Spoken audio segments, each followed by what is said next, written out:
TDR back then. That's going to be on video. So, good evening, everyone. And, Good evening.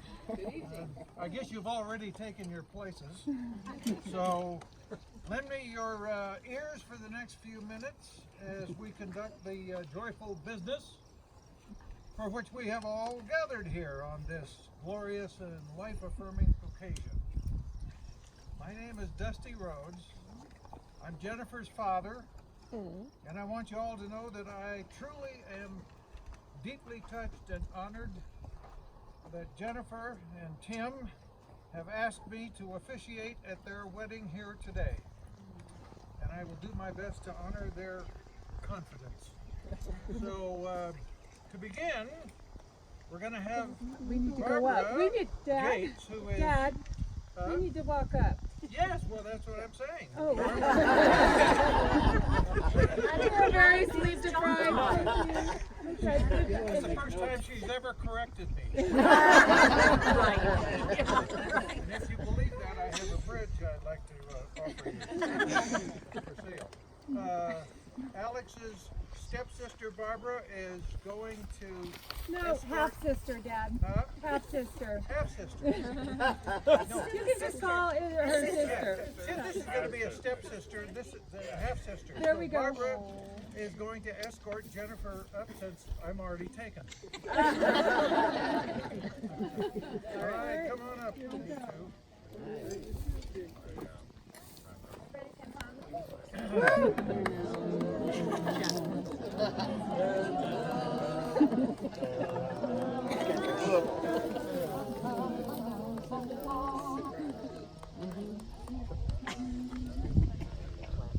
Oh, is it here? Okay, now, Oh, that's a good sign. Don't you think? all right, I'm going to back up a little bit so you two can kind of face halfway in. Yes, oh yeah, so let's begin. On behalf of Jennifer and Tim, I welcome you to their lovely new home and this beautiful area here in this exquisite natural setting of Ken Carroll Valley. It is the perfect location for such an occasion. We deeply appreciate that you have journeyed here, many from great distances, to witness and celebrate the joining of their lives and of our two families. So in order to properly set the stage for this joyous event, I think it worthwhile for us all to reflect for a moment on the extremely serendipitous nature of the sequence of events and circumstances that led Jennifer and Tim and all of us to be here today. So most of you are probably familiar with this long story short right here that Tim prepared and sent out. Tim and Jennifer. Tim and Jennifer, yes. Flyer, I held up the flyer. Did you notice that she corrected me? Yeah, that's correction number 2. To announce their engagement. Okay, so it cites significant dates that marked key points in their lives that led to Jennifer saying yes last November to Tim's proposal of marriage. But their flyer gave us only the bare bones version of a genuine fairy tale love story that I hope you will all agree deserves to be told with a wee bit more detail in order to be fully appreciated. So please bear with me as I attempt to do this tale justice. So Tim here was born in Denver in 1962, the fourth and tallest of 7 children born to Jerry and Ed Wyman. Tim loves Colorado and has lived here all his life, but has always wanted to own a house where he could see the mountains. As a young man, the first time Tim saw this valley, Ken Carroll Valley, he fell in love with it and silently promised himself that he would one day own a home here. Sure enough, in 1997, he and his then wife bought a house on a street called Honey Locust here in the valley. Jennifer was born in Olympia, Washington in 1965 to me and her mother, Kay Keating, who's right down there in the blue dress and the a fancy hat. She spent the first 30 years of her life in the Olympia area until 1995, when she took a job in St. Cloud, Minnesota, and she traveled extensively in her new position. And one of the many business trip destinations was Denver, where she fell in love with the Colorado and the Rocky Mountains. She eventually married, and in 1998, she and her then husband bought a home on a street called Yellow Locust, right here in the Kim Carroll Valley. So it's 1998, and so far nothing too serendipitous along life's pathways for Tim and Jennifer, except for each of them living in Kim Carroll Valley 2 blocks apart, but that was about to change. Fast forward to 1999, on March 22nd, Jennifer's son, my grandson Alex, this short little fella here, is born, and 3 weeks later, this lovely girl Paige is born. And now, since baby Alex lives just 2 blocks west of baby Paige, serendipity intervenes and their 2 families soon connect on this new life-altering stage of parenting newborns. So, Alex and Paige begin growing up together and sharing play dates. And the 2 families attend social gatherings in the neighborhood, providing their parents opportunities to interact and get to know one another. We have reached a major milestone. Tim and Jennifer have now met, and over the next 6 years, as their kids enter and pass through the early years of childhood, they each have the opportunity to observe how the other grows into the role of parenthood. And one thing they each have in common really stands out. Jennifer clearly sees how much Tim loves Paige, and Tim clearly sees how much Jennifer loves Alex. The foundation for their future connection is set. Over the next 11 years, the 2 families still live just 2 blocks apart. However, Paige and Alex end up attending different schools, pursuing separate sports and interests. And so the 2 families gradually have less regular contact with each other. The kids grow up, as you can plainly see, and Tim and Jennifer's previous marriages ultimately end. Fast forward to the summer of 2018, just last year. It's time for a serendipitous bolt of lightning, and coincidentally, it just happens to occur on my birthday, June 25th. On this fateful day, Tim just happens to be out in his yard, or in his driveway, changing his tires. Yeah, okay. And then Dan Finholm, is Dan here? Can't make it. I Did don't Dan think make so. it? He's not here yet. Okay, he's not here yet. Maybe he'll still show up. Thank He you. happens to be riding, he's a mutual friend. He happens to be riding by on his bicycle, sees Tim out changing the tires.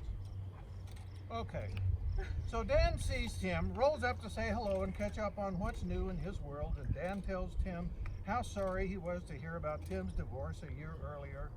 Also, during the course of catching up, Dan just happens to mention that Jennifer had gotten divorced about the same time as Tim.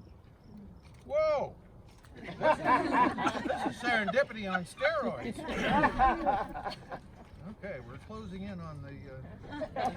Yeah, we should. So Tim was shocked by the news of Jennifer's divorce, and he immediately reached out to her via text to see how she and Alex were doing. They send a few messages back and forth and share current photos of their kids, and ultimately, Tim asked Jennifer if she would like to get together sometime to catch up on their lives and their kids' progress.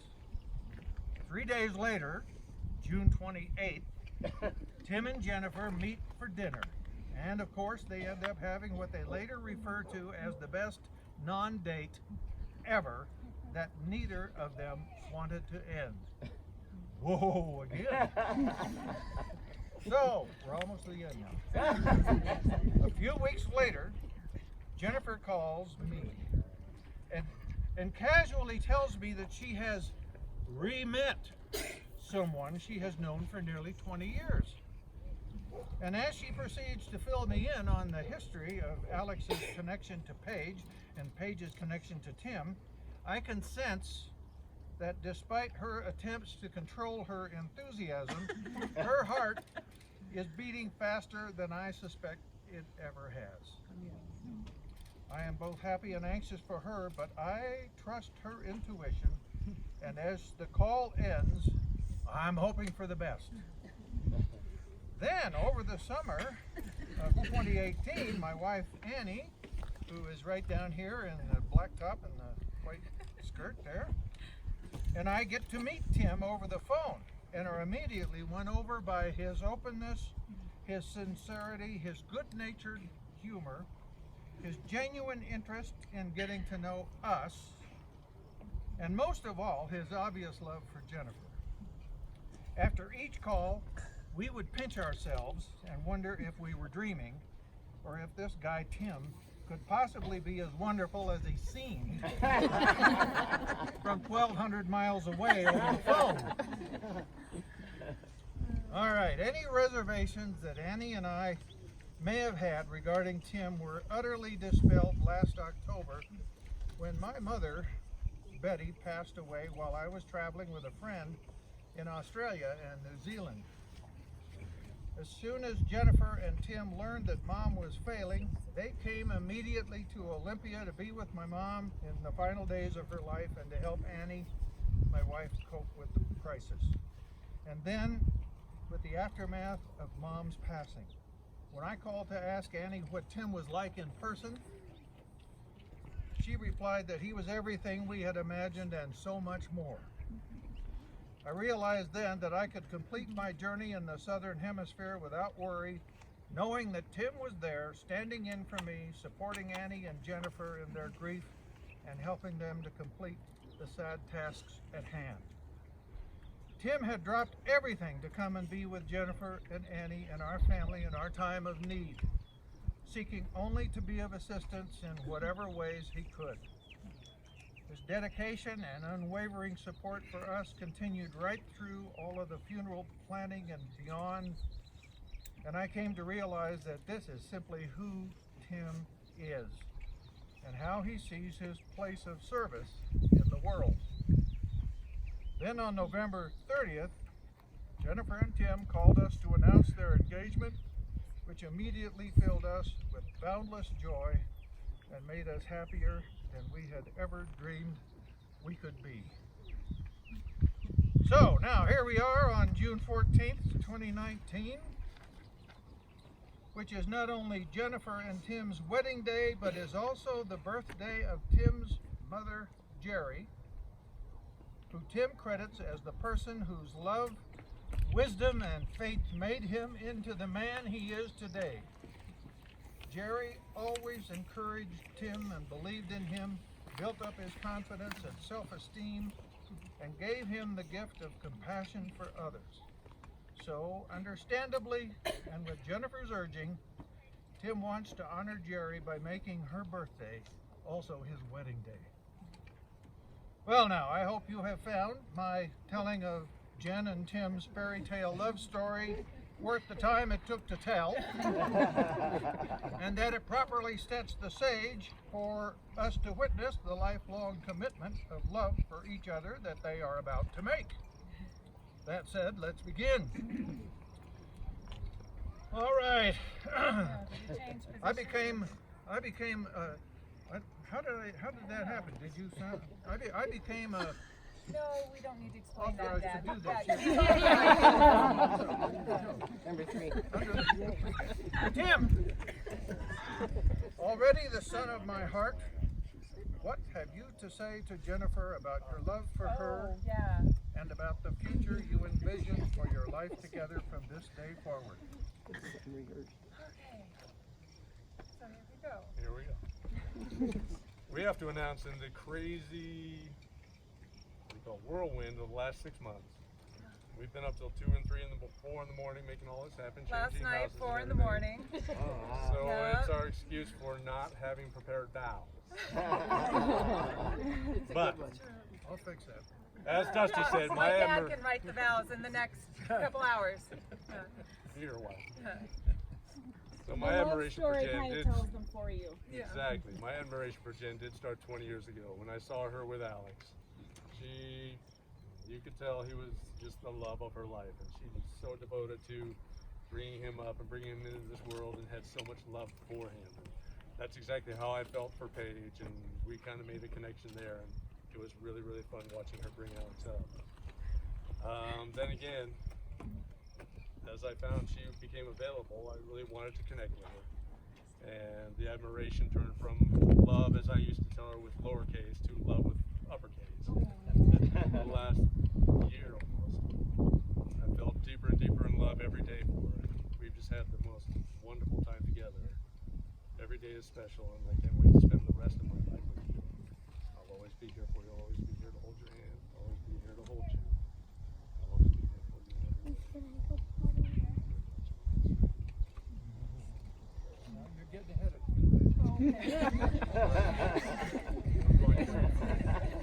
All right, now Jennifer, my precious daughter, what have you to say to Tim about your love for him and the future you envision for your life together in this big part? So as Tim already said, we honestly did not, we spent all the time writing the save the date. Spent all the time, what? Yeah, sure. I kind of wrote something sort of spontaneously. I just woke up one morning and this is what I was thinking, and I want to share it with you because this is how I feel about this man. So I'm going to bring, and somebody's calling me.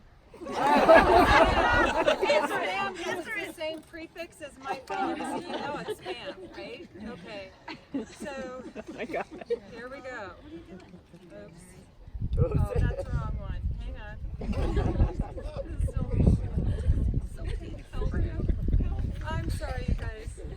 Okay. Okay.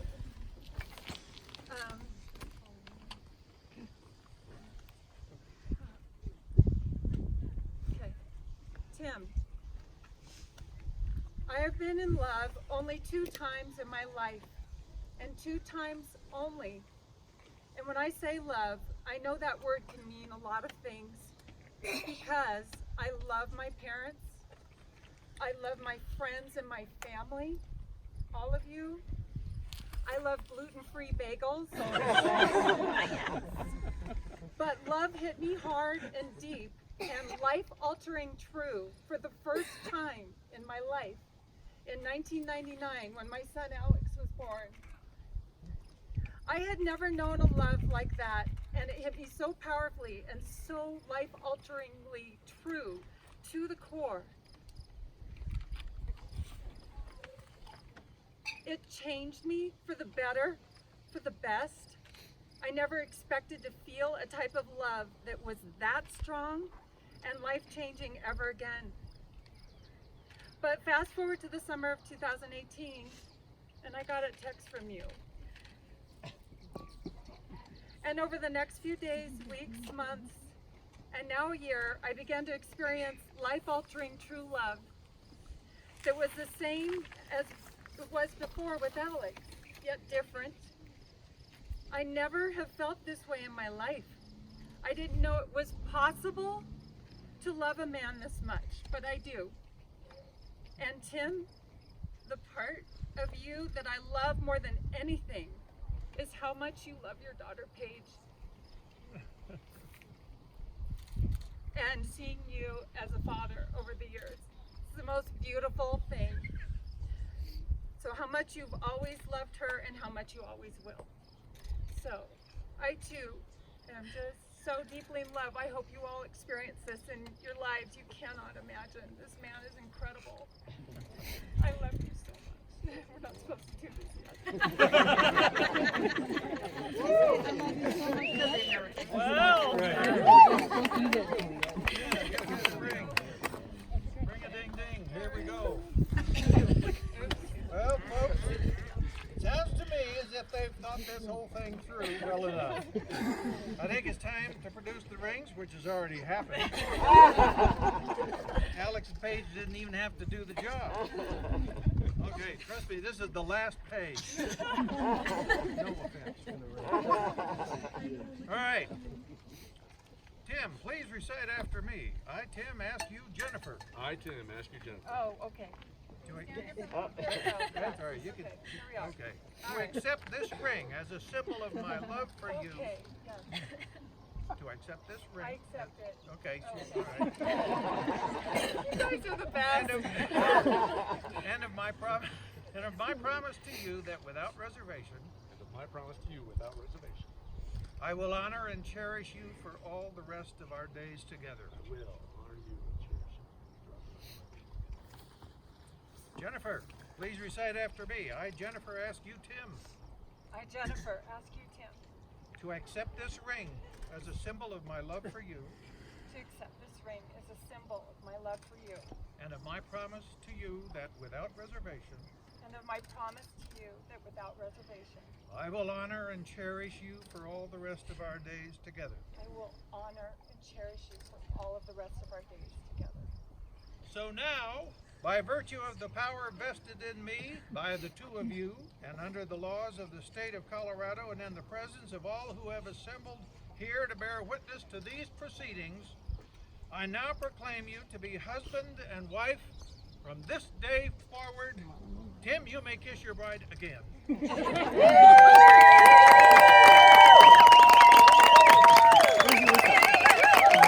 We're almost done.